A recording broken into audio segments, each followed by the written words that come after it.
trader. I'd like you to meet Andrew Kaufman of the Adobe Hotel. Hey, Kai, nice to meet you. Nice to meet you. Paul Canturna of Canturna Real Estate. Hey, it's a pleasure. Good to meet you. And Gustavo Frank of Los Pollos Hermanos. How many times will they say I'm the smoothest? Truth is I never not moved this way. My trench coat leather, my shoes are suede. Beg you don't step on my Pumas, babe. Walked ages in these trainers, but I ain't tripped when they losing faith. You know I've been tested without a question. Why they on net doing Q&A? She say I'm a son of a gun, but really miss me like she shooting strays. It's cool, it's great, but it's more fun when you use your waist. Made in a manner like Kano, where they're able use a moving K. And searching for P's on my P's and Q's, man, step out the queue, you can lose your place. And I seen it, bro, and you see I'm the CEO. Teaching my team how to aim for the head and no waist, on no lead, on no knees and toes. Briefings in the board meetings with the G's them, but they been involved. How you ain't end up on street with bro? Only Jesus knows. But still I'm here counting my blessings. I ain't account all the lessons. Found out in the drought just got man, use one hand when I'm counting my brethrens. Can you really doubt I'm a legend? All the hours round the clock that I put in. Do the eyebrow like the rock when they looking. They can smell the shit Nux is cooking. Gustavo Frank. Kijana Thomas, also known as Teekay. And what do you do? I do boxing. Yeah, just boxing. I started doing boxing around, let's say 2015, when I was 14. It's coming up to 6 years. It's just something that I know I'm good at, and it's something I know that can take me places. If I carry on with it, I know my ceiling's high, so I think that motivates me more to keep doing it.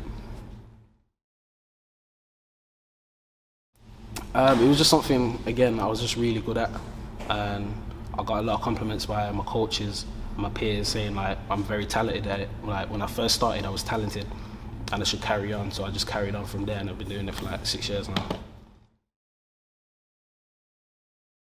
Mentally,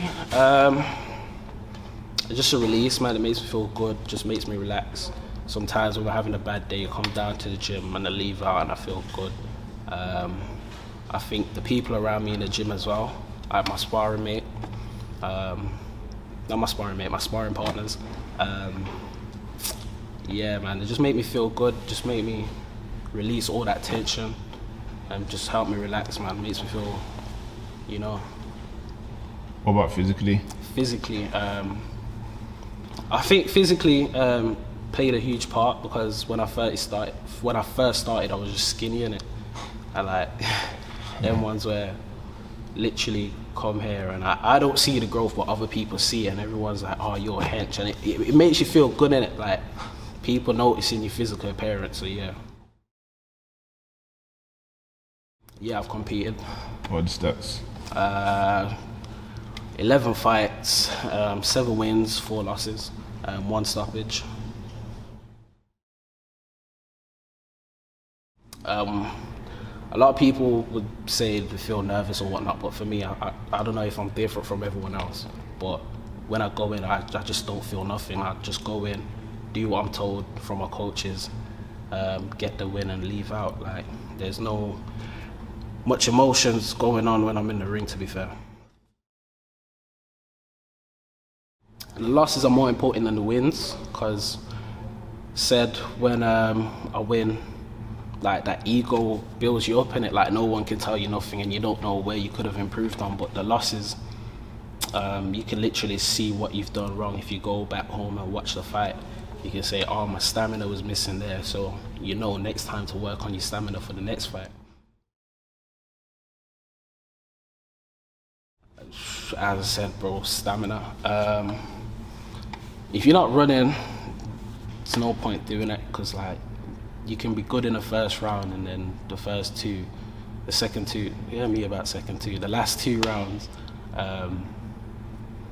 you could be just dancing around you. So I think you need to get that fitness for all 3 rounds.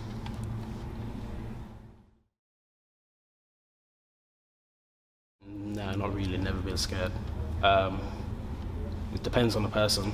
If you're good defensively, you have nothing to worry about. If you take Muhammad Ali, for example, unpopular opinion, but I don't find him like my number one, because the aim of the sport is to hit him, not get hit, and he done a good job getting hit. And his defense was not really there, so I think that affected him in the long term. But if you look at someone like Mayweather now, that's just the best defensive boxer ever. He's gonna leave out, and his health is gonna be as good as it was. So yeah, it just depends on the person. I think a boxer that shaped my fighting style is probably Terence Crawford and Jamal Charlo. I think those two, because like they're very awkward fighters, but they get the job done, and I think I'm like that as well. Like they both have power, both have skill, both head movement, and they just work their way around like their opponents. So that's something similar that I do as well when I'm in the ring.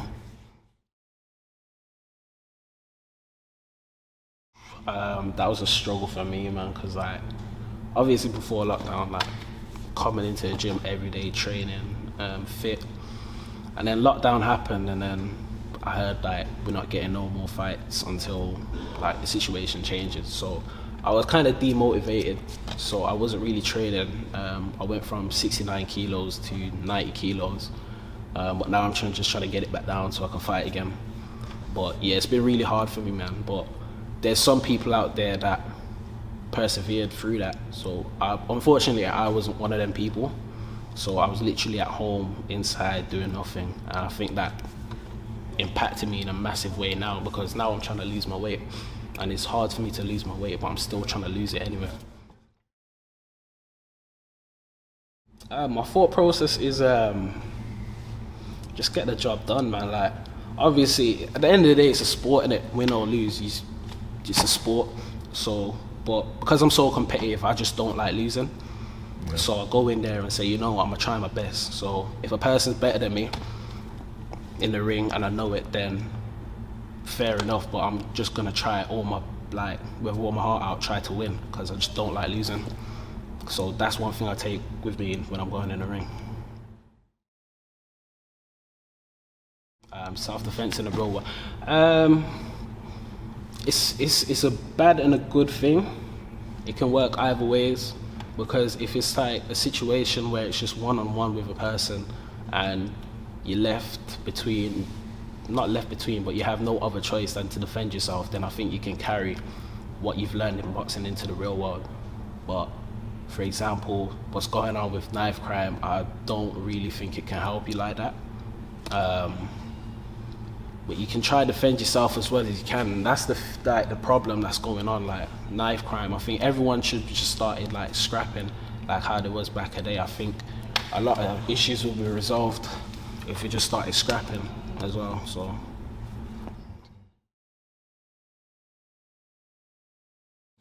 yes, because I've been told numerous times if I put my hands on someone knowing that I'll do boxing, like it's classed as like a lethal weapon, your hands in it, if you do your martial art.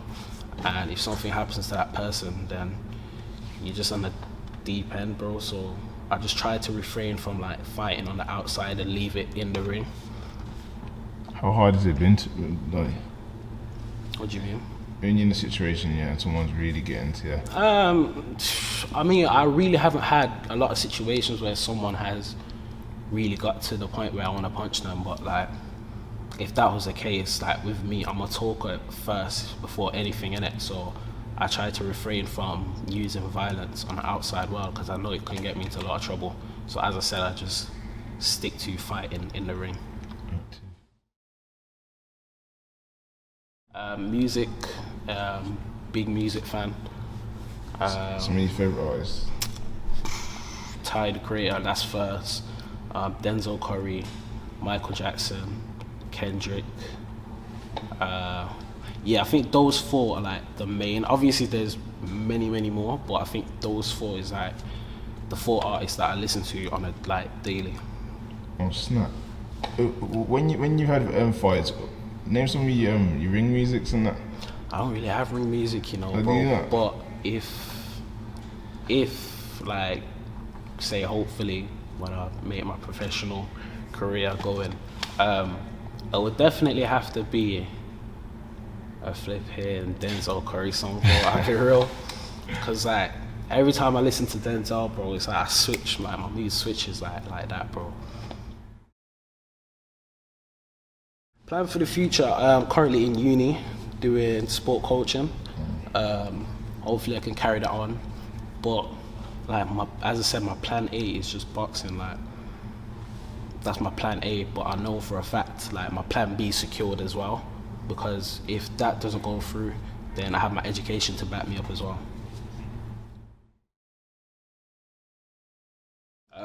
Wish to help others by letting them realize that everyone is great at something. So literally could be anything, like painting, writing, drawing, music, running, or any other sport. If you feel like you're not good at something, then I don't think that's the case. I think you need to try it first before you say you're not good at something. Message to the people is just find something to be great at. Like, it doesn't matter what it is. If you think if it's ridiculous, like literally someone could be thinking I can never do boxing, but you never know until you try. You could be the next Mayweather, you get what I'm saying? But you'll never know unless you try.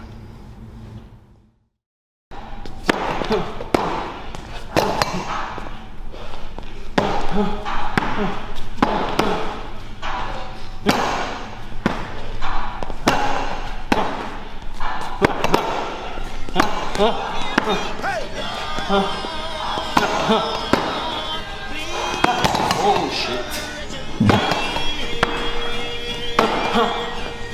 It's coming.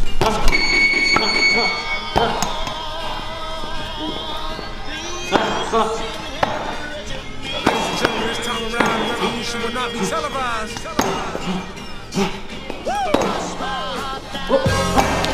As we proceed to give you what you need. Oh, 9-1. Get it live, brother. Ladies and gentlemen of the court.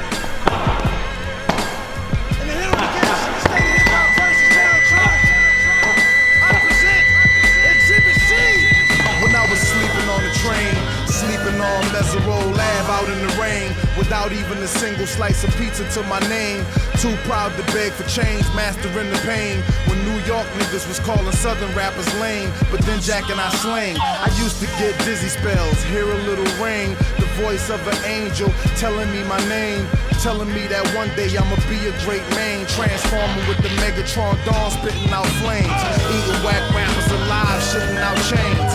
I ain't believe it then, nigga, I was homeless, fighting, shooting dice, smoking weed on the corners, trying to find the meaning of life in the corona, till the 5%ers rolled up on the nigga and informed them. You either build or destroy, where you come from. The Magnolia Projects in the Third Ward slum, It's quite amazing that you rhyme how you do and that you shine like you grew up in a shrine in Peru. Question 14, Muslim lesson 2. Dip diver, civilizer 85er. I make the devil hit his knees and say to our Father, abracadabra. You rockin' with the true and living. Shout out the Lights Out, Joseph I, Chewy Bivens. Shout out to Baltimore, Baton Rouge, my crew in Richmond. While y'all debated who the truth was, like Jews and Christians, I was on Cecil B, Broad Street, Master, North Philly, South Philly, 23rd, Tasker, 6 Mile, 7 Mile.